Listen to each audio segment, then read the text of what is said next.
সেই সহ civil surgeon সহ আলুর দাম নিয়ন্ত্রণ করতে না পেরে নিজের ব্যর্থতা স্বীকার করে দুঃখ প্রকাশ করেছেন জাতীয় ভোক্তা অধিকার সংরক্ষণ অধিদপ্তরের মহাপরিচালক মোহাম্মদ আলী আক্তার খান।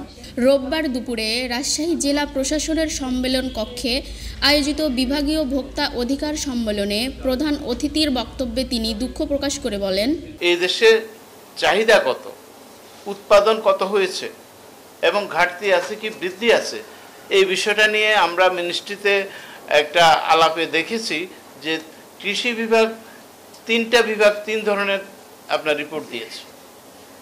কৃষি সম্প্রসারণ অধিদপ্তর যে রিপোর্ট দিয়েছে সেটার সাথে কৃষি বিপণন অধিদপ্তরের তথ্যের মিল নেই।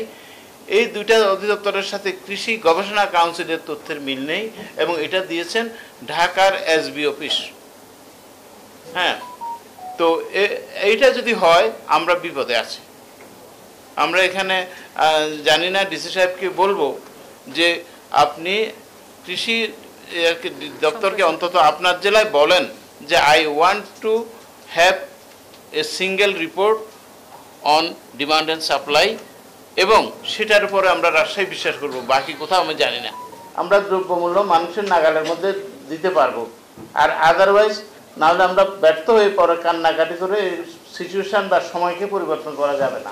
দ্রব্যমূল্য নিয়ন্ত্রণের ক্ষেত্রে পুরনো সংস্কৃতি পরিবর্তন হয়নি উল্লেখ করে ভোক্তা ডিজি আরও বলেন, আলুর চাহিদা ও উৎপাদন সংক্রান্ত কৃষি সম্প্রসারণ, কৃষি বিপণন ও কৃষি গবেষণা কাউন্সিলের দেয়া তথ্যে মিল নেই, অথচ তাদের গুরুত্বপূর্ণ সেই তথ্যের উপরই নির্ভর করে ওই পণ্য আমদানি করা হবে কিনা।